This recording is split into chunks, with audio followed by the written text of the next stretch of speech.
ओम शांति। परमात्मा स्मृति आत्मा की वृत्ति को, कृति को, वाणी को और विशेष तौर पर दृष्टि को बदल देती है। क्योंकि दुनिया में भी कहते हैं कि जैसी दृष्टि वैसी सृष्टि। और जब हमारी दृष्टि आत्मिक हो जाती है, आत्मा भाई भाई की हो जाती है, गुणग्राही हो जाती है, तो सृष्टि में भी भाईचारा, एक दूसरे के प्रति प्रेम, स्नेह, सहयोग, शुभ भावनाएं, शुभ कामनाएं, ये वातावरण फैलने लगता है। पवित्रता का संचार मनुष्य आत्माओं के भीतर होने लगता है। चारों ओर गुणों की खुशबू फैलने लगती है। इसलिए बाबा जब आते हैं तो सबसे पहले अपनी दृष्टि से हमारी दृष्टि को परिवर्तन करते हैं। हमें ज्ञान का दिव्य नेत्र देते हैं, ज्ञान चक्षु देते हैं। और जब ईश्वरीय ज्ञान के आधार से जब हम इस सृष्टि को देखते हैं तो नज़रिया बदलने से धीरे धीरे नज़ारे भी बदलने लगते हैं और एक नई सृष्टि का आगाज़ होने लगता है। आज की मुरली भी कैसे हमें दृष्टि से सृष्टि बदलनी है वो विशेष ज्ञान दे रही है। सुनते हैं बाबा के मधुर महावाक्य। आज है 6 तारीख 6 मार्च 2025। बाबा के महावाक्य हैं, मीठे बच्चे, जैसे तुम आत्माओं को यह शरीर रूपी सिंहासन मिला है। देह क्या है? सिंहासन। और आत्मा राजा सिंहासन पर बैठी है। ऐसे बाप भी इस दादा के सिंहासन पर विराजमान है। उन्हें अपना सिंहासन नहीं। प्रश्न है, जिन बच्चों को ईश्वरीय संतान की स्मृति रहती है उनकी निशानी क्या होगी? जिन्हें याद रहता है कि हम शिव बाबा के बच्चे हैं, उनकी निशानी क्या होगी? उत्तर है, उनका सच्चा लव एक बाप से होगा। सच्चा लव, झूठा लव नहीं। झूठा लव जो दैहिक लव होता है, किसी के देह पर, किसी के गुणों से प्रभावित हो जाते हैं, वो है झूठा लव, क्षणभंगुर लव। यह है सच्चा लव जो रूह का सुप्रीम रूह से होता है। ईश्वरीय संतान कभी भी लड़ेंगे झगड़ेंगे नहीं। लड़ना झगड़ना तो देहाभिमानवश होता है। उनकी कुदृष्टि कभी नहीं हो सकती ना, कभी गलत नजरिए से दूसरे को देख नहीं सकते। जब ब्रह्मा कुमार कुमारी अर्थात बहन भाई बने तो गंदी दृष्टि जा नहीं सकती, है ना। तो गंदी दृष्टि ना जाए उसके लिए सबसे पहले अपने अंदर की वृत्ति को बदलना पड़ेगा, स्मृति को बदलना पड़ेगा। आज का गीत है छोड़ भी दे आकाश सिंहासन। छोड़ भी दे आकाश सिंहासन, छोड़ भी दे आकाश सिंहासन, इस धरती पर आया रे।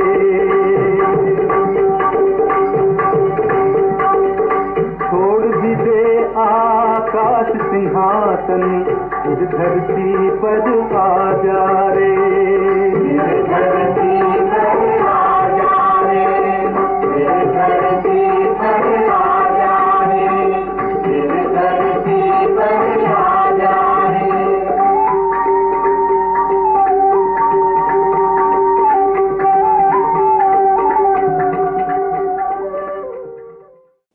ओम शांति।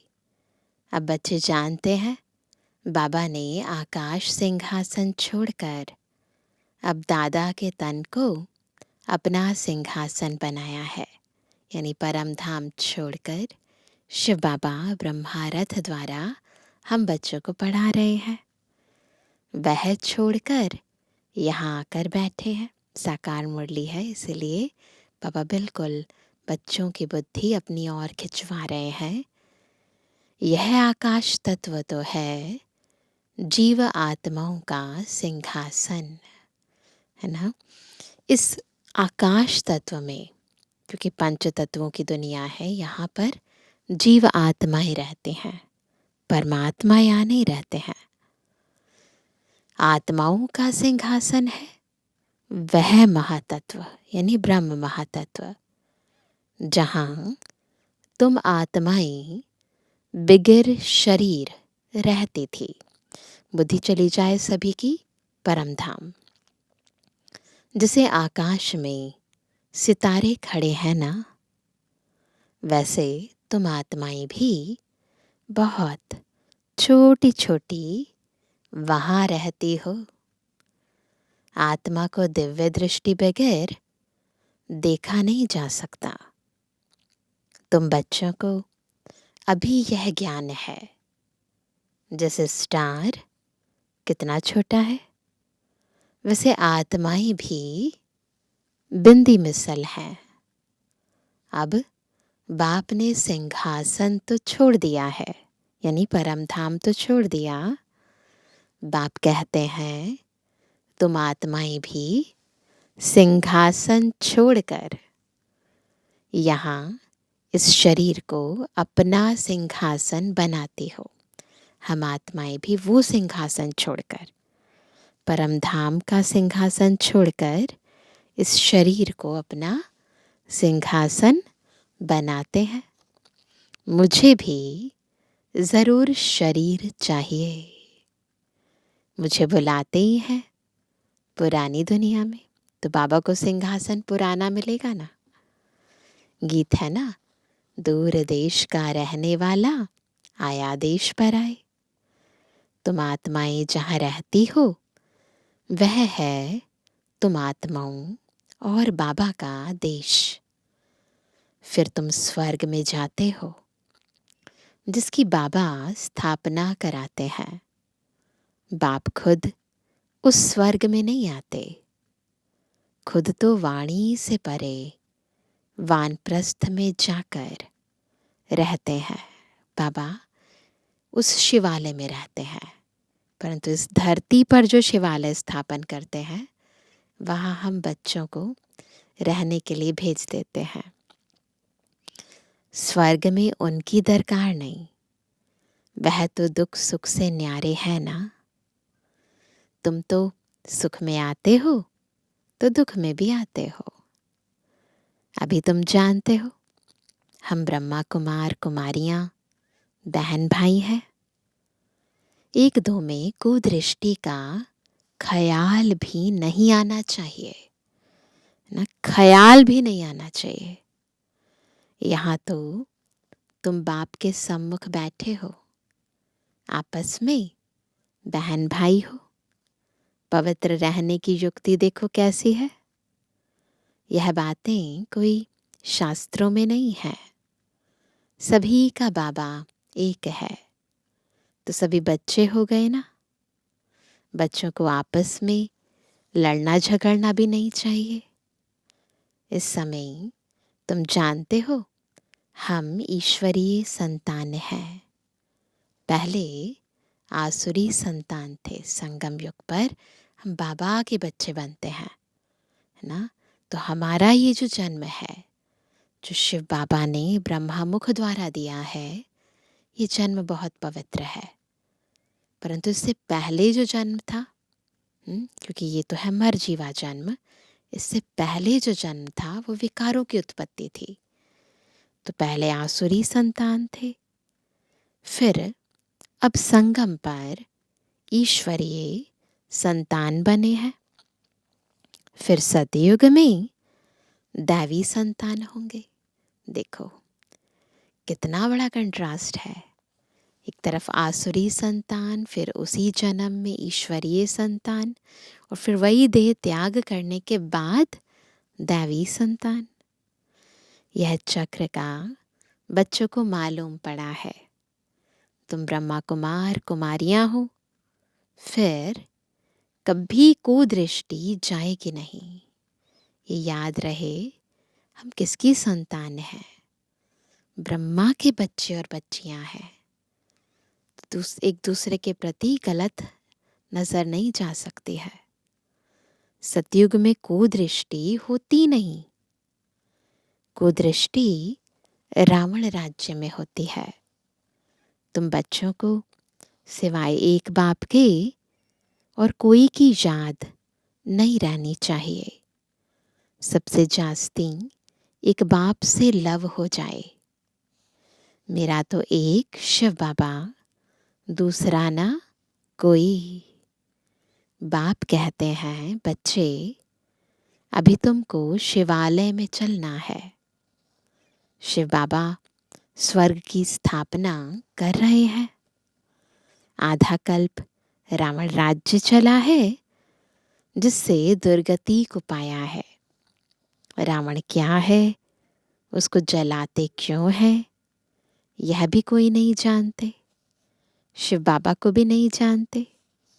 जैसे देवियों को सजा करके पूजा करके डुबोते हैं, शिव बाबा का भी मिट्टी का लिंग बनाए, पूजा आदि कर, फिर मिट्टी मिट्टी में मिला देते हैं।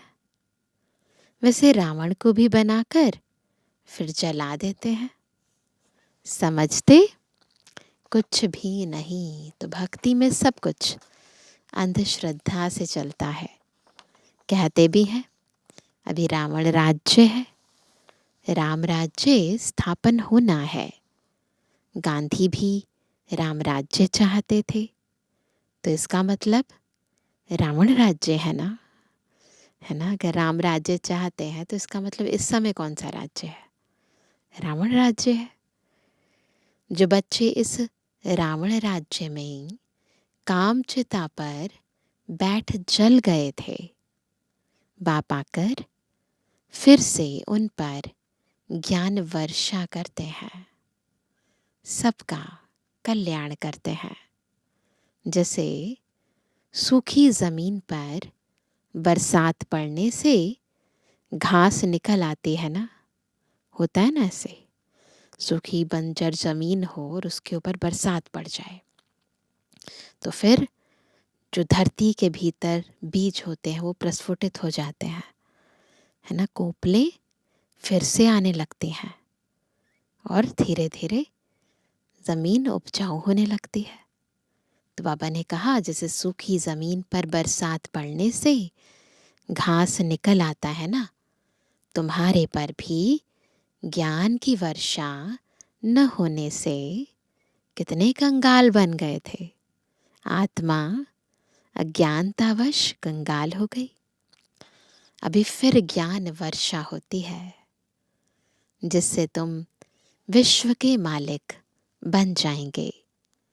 भल तुम बच्चे गृहस्थ व्यवहार में रहते हो, परंतु अंदर में बहुत खुशी रहनी चाहिए। जैसे कोई गरीब के बच्चे पढ़ते हैं तो पढ़ाई से बैरिस्टर आदि बन जाते हैं। वो भी बड़ों बड़ों के साथ बैठते हैं, खाते पीते हैं। भीलनी की बात भी शास्त्रों में है ना, कि कैसे भगवान, है ना, आत्मा को कनिष्ठ से उत्तम बनाते हैं, नीच से ऊंच बना देते हैं। तुम बच्चे जानते हो, जिन्होंने सबसे जास्ती भक्ति की है, वही सबसे जास्ती ज्ञान आकर लेंगे। सबसे जास्ती शुरू से लेकर तो हमने भक्ति की है, फिर हमको ही बाबा स्वर्ग में पहले पहले भेज देते हैं। यह है ज्ञान युक्त यथार्थ बात। बरोबर हम ही सो पूज्य थे, फिर सो पुजारी बनते हैं, नीचे उतरते जाते हैं। बच्चों को सारा ज्ञान समझाया जाता है। इस समय यह सारी दुनिया नास्तिक है, बाप को नहीं जानते, नेति नेति कह देते हैं। आगे चलकर यह सन्यासी आदि सब आकर आस्तिक जरूर बनेंगे। अभी हम देखते हैं ना महाकुंभ पर कितने सन्यासियों ने बाबा के लिए और ब्रह्मा कुमारीज के लिए कितना अच्छा अच्छा बोला। तो धीरे धीरे कितना बड़ा परिवर्तन हो रहा है। तो बाबा ने तो ये बहुत पहले कहा था कि आगे चलकर ये सन्यासी आदि आकर, है ना, सब आकर आस्तिक जरूर बनेंगे। कोई एक सन्यासी आ जाए तो भी उन पर सभी विश्वास थोड़ी करेंगे, कहेंगे इन पर बीके ने जादू लगाया है। पुरानी बातें हो गई, अब तो जो भी आता है सब गुणगान गाते हैं। उनके चेले को गद्दी पर बिठाए उनको उड़ा देंगे। ऐसे बहुत सन्यासी तुम्हारे पास आए हैं, फिर गुम हो जाते हैं। यह है बड़ा वंडरफुल ड्रामा। अभी तुम बच्चे आदि से लेकर अंत तक सब जानते हो। तुम्हारे में भी नंबरवार पुरुषार्थ अनुसार धारण कर सकते हैं। बाप के पास सारा ज्ञान है, तुम्हारे पास भी होना चाहिए। दिन प्रतिदिन कितने सेंटर्स खुलते रहते हैं। बच्चों को बहुत रहम दिल बनना है। बाप कहते हैं अपने ऊपर भी रहम दिल बनो, बेरहमी नहीं बनो। अपने ऊपर रहम करना है। कैसे? वह भी समझाते रहते हैं। बाप को याद कर पतित से पावन बनना है। फिर कभी पतित बनने का पुरुषार्थ नहीं करना है। दृष्टि बड़ी अच्छी चाहिए। हम ब्राह्मण ईश्वरीय संतान हैं। ईश्वर ने हमको एडॉप्ट किया है ना। अब मनुष्य से देवता बनना है। पहले सूक्ष्म वतनवासी फरिश्ता बनेंगे।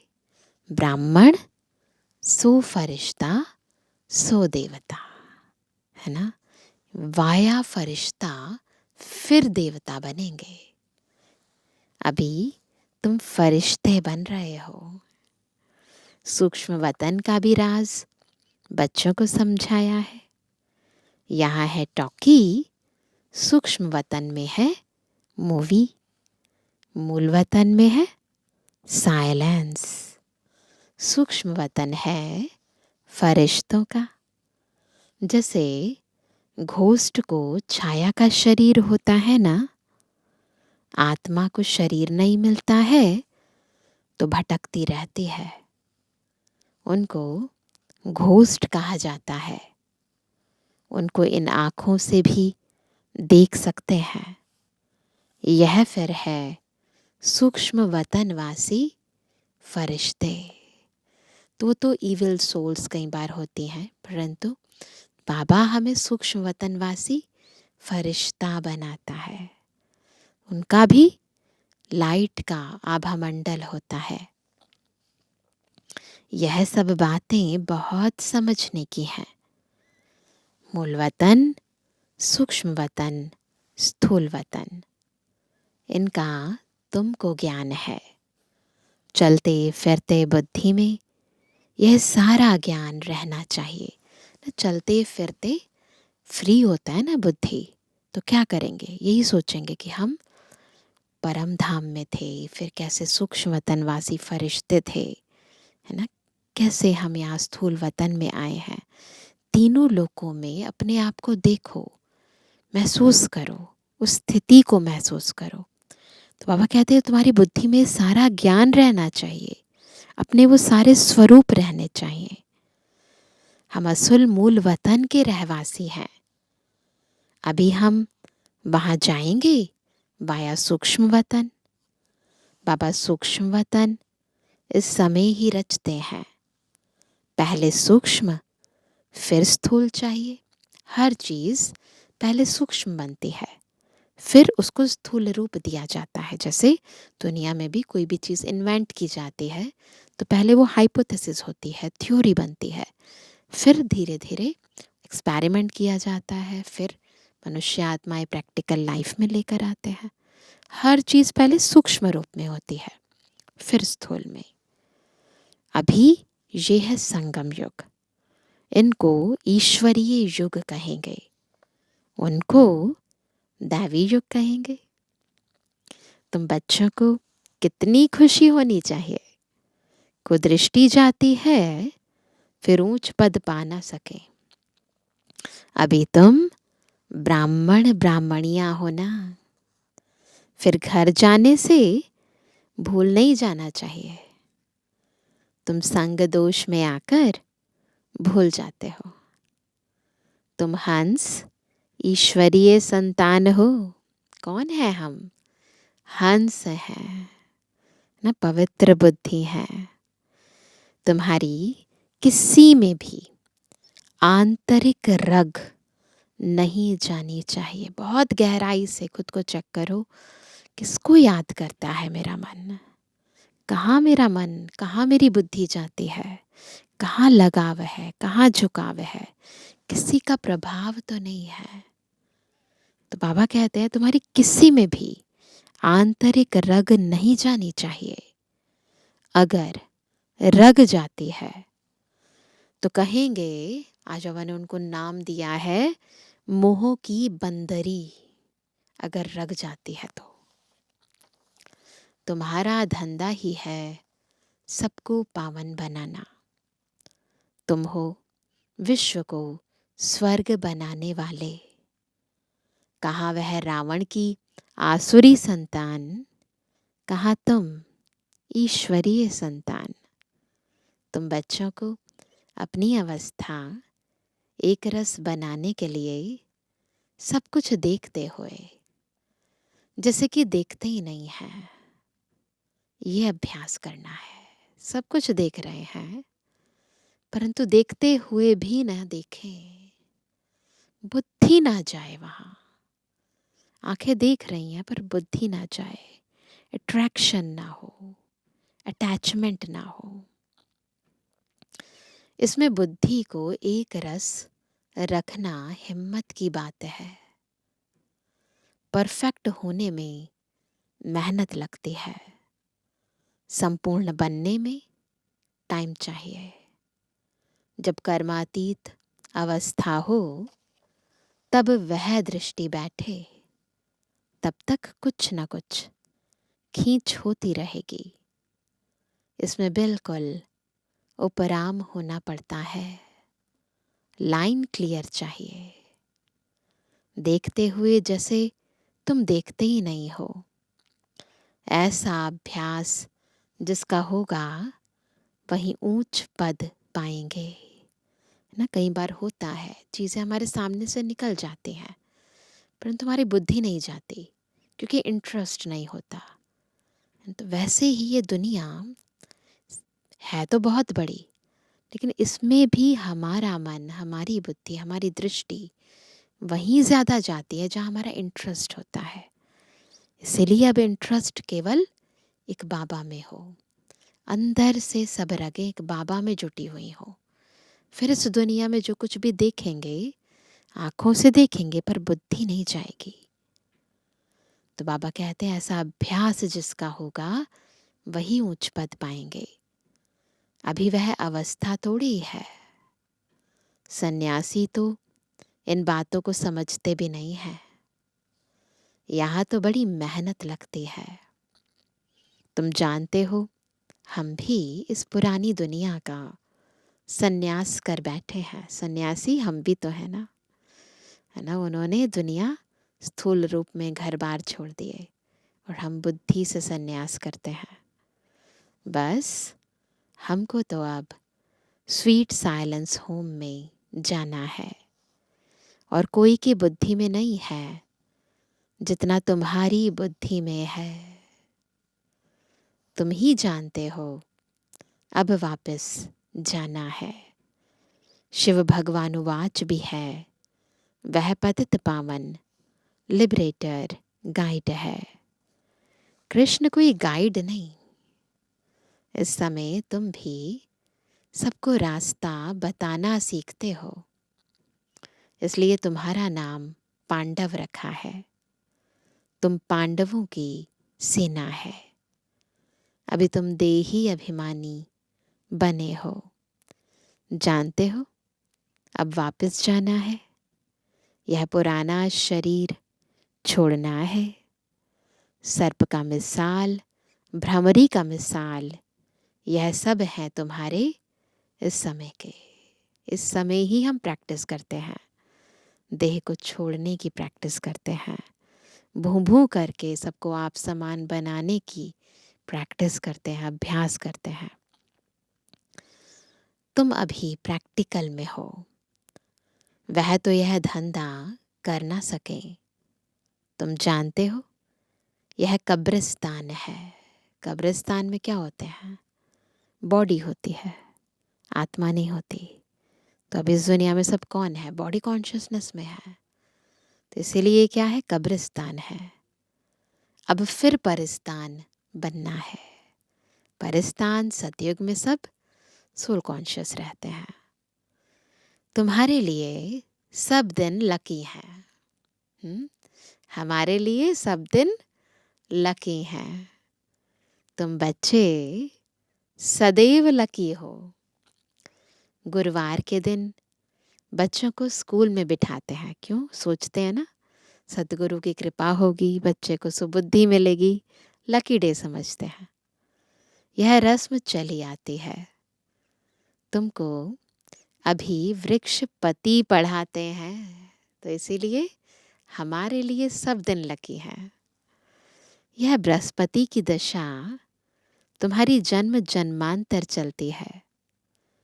यह है बेहद की दशा। भक्ति मार्ग में हद की दशाएं चलती हैं, अभी है बेहद की दशा। खुद भगवान की छत्र छाया में जो पलते हैं, उनके लिए सब चीज़ें उन्हीं के फेवर में हो जाती हैं। सब चीज़ें भाग्य को उदय करते हैं। तो ये बेहद की दशा है, बेहद के बाप की दशा है। तो पूरी रीति मेहनत करनी चाहिए। लक्ष्मी नारायण कोई एक तो नहीं है ना, उन्हों की तो डिनाइस्टी होगी ना। ज़रूर बहुत राज्य करते होंगे। लक्ष्मी नारायण की सूर्यवंशी डिनाइस्टी का राज्य चला है। यह बातें भी तुम्हारी बुद्धि में है। तुम बच्चों को यह भी साक्षात्कार हुआ है कि कैसे राज तिलक देते हैं, है ना। बाबा ने पहले बहुत साक्षात्कार कराए थे कि सतयुग में कैसे राज तिलक दिया जाता है, कैसे कोरोनेशन डे मनाया जाता है। सूर्यवंशी फिर चंद्रवंशी को कैसे राज्य देते हैं। माँ बाप बच्चे का पाँव धोकर राज तिलक देते हैं, राज्य भाग्य देते हैं। यह साक्षात्कार आदि सब ड्रामा में नोंद है। इसमें तुम बच्चों को मूंझने की दरकार नहीं है। तुम बाप को याद करो, स्वदर्शन चक्रधारी बनो और दूसरों को भी बनाओ। तुम हो ब्रह्मा मुख वंशावली, स्वदर्शन चक्रधारी, सच्चे ब्राह्मण। शास्त्रों में स्वदर्शन चक्र से कितनी हिंसाएं दिखाई हैं, दिखाते हैं ना। श्री कृष्ण जी ने चक्र चलाया, इसको मारा, उसको मारा, इतने सारे राक्षसों को मारा, तो कितनी हिंसाएं दिखाई हैं।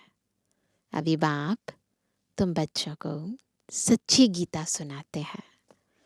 यह तो कंठ कर लेनी चाहिए, ये गीता कंठ कर लेनी चाहिए, बिल्कुल ज़बानी याद हो। बाबा का ज्ञान कितना सहज है। तुम्हारा सारा कनेक्शन है ही गीता के साथ। गीता में ज्ञान भी है तो योग भी है। तुमको भी एक ही किताब बनाना चाहिए। योग का किताब अलग क्यों बनाना चाहिए? परंतु आजकल योग का बहुत नामाचार है, इसलिए नाम रखते हैं ताकि मनुष्य आकर समझे। आखिरीन यह भी समझेंगे कि योग एक बाप से लगाना है।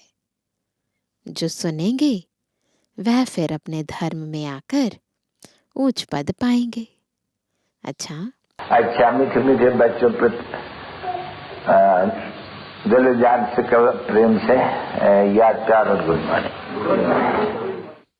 रूहानी बच्चों की रूहानी बाप दादा को गुड मॉर्निंग, नमस्ते नमस्ते नमस्ते। धारणा के लिए मुख्य सार। पहला, अपने ऊपर आप ही रहम करना है। अपनी दृष्टि बहुत अच्छी पवित्र रखनी है। ईश्वर ने मनुष्य से देवता बनाने के लिए एडॉप्ट किया है, इसलिए पतित बनने का कभी ख्याल भी न आए। दूसरा, संपूर्ण कर्मातीत अवस्था को प्राप्त करने के लिए सदा उपराम रहने का अभ्यास करना है। इस दुनिया में सब कुछ देखते हुए भी नहीं देखना है।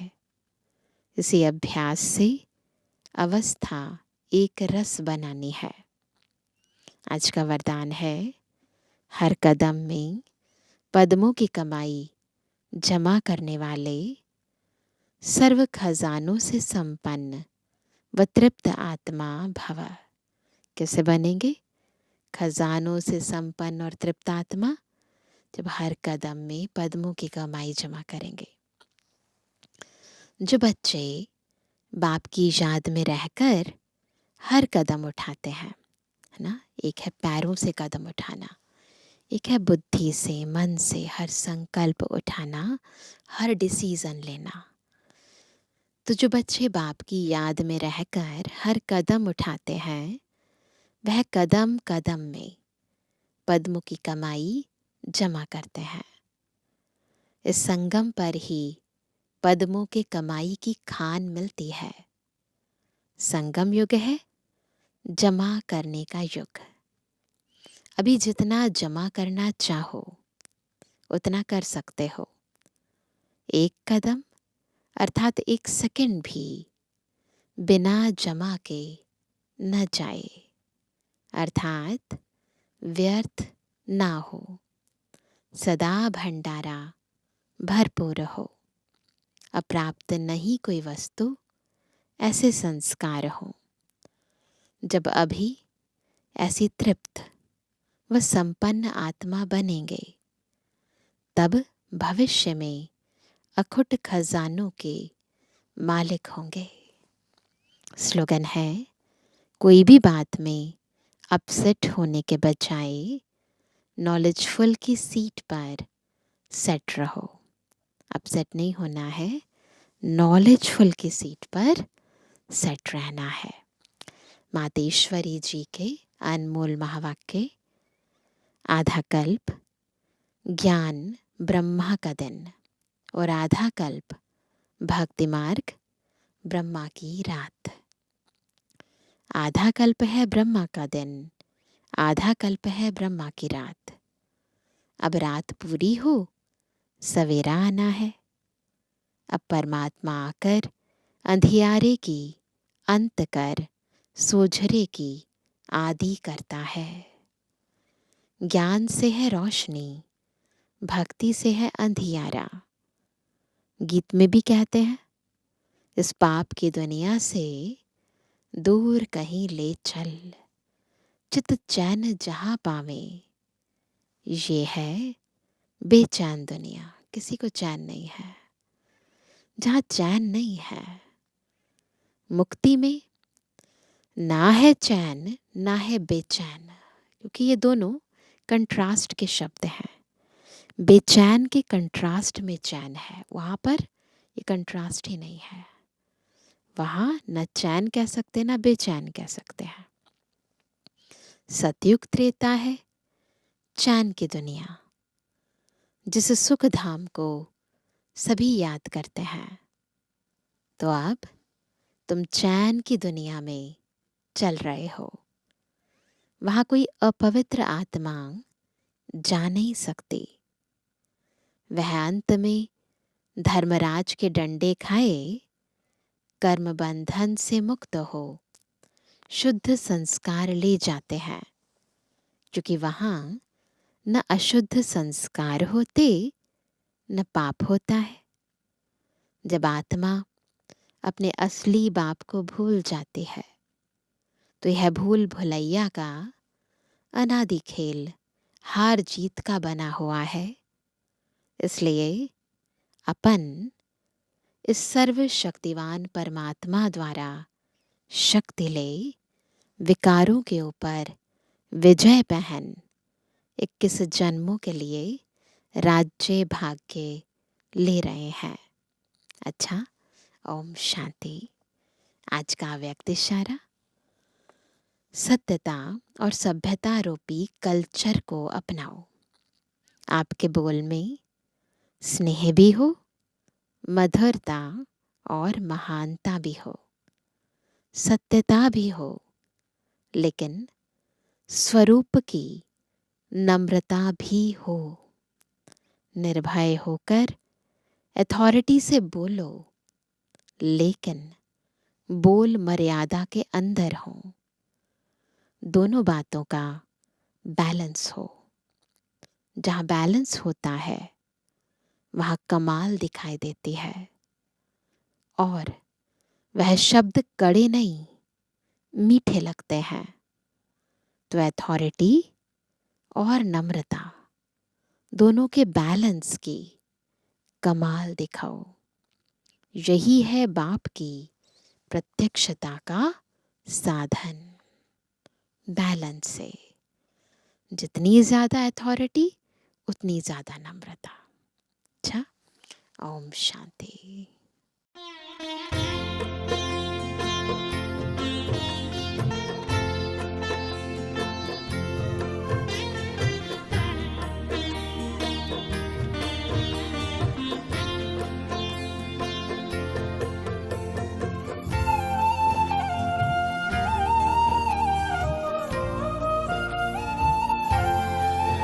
करुणा और दया का एक संकल्प करें हम प्यारा। करुणा और दया का एक संकल्प करें हम प्यारा। आओ इस संकल्प से हम बदले ये विश्व सारा।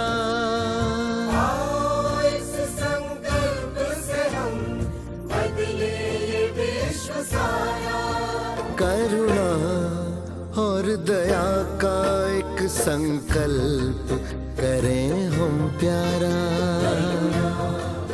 और दया का एक संकल्प करें हम प्यारा।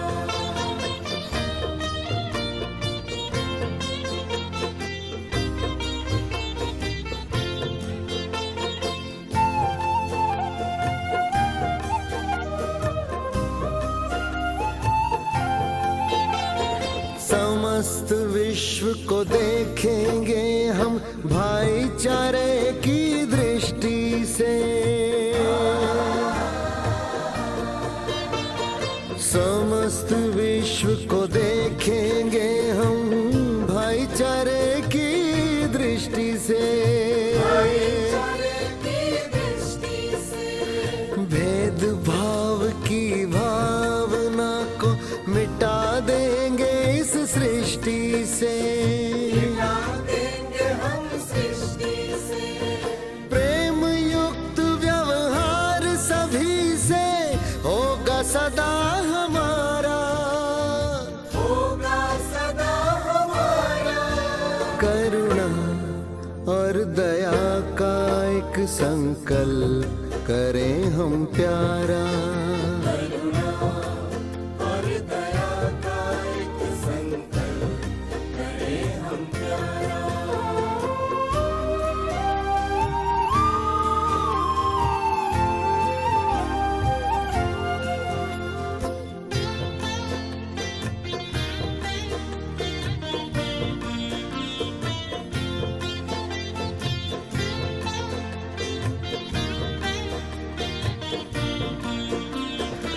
मन वाणी और कर्म से किसी को दुख नहीं देंगे कभी हम। मन वाणी और कर्म से किसी को दुख नहीं देंगे कभी हम। हर मजहब का सम्मान करेंगे, भाव रखेंगे सभी में सम। प्रकृति के सम्मान का व्रत भी हमने आज है धारा। करुणा और दया का एक संकल्प करें हम प्यारा।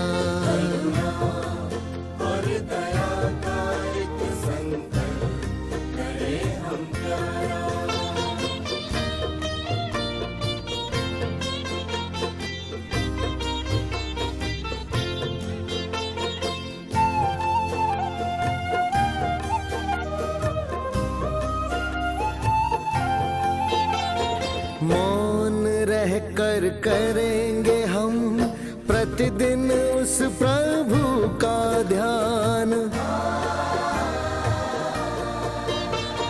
मौन रह कर करेंगे हम प्रतिदिन उस प्रभु का ध्यान। संकल्प करें हम विश्व को देंगे रोज सुख शांति का दान। रखेंगे दिल में रहम क्षमा, हम नहीं करेंगे किसी से किनारा। करुणा और दया का एक संकल्प करें हम प्यारा।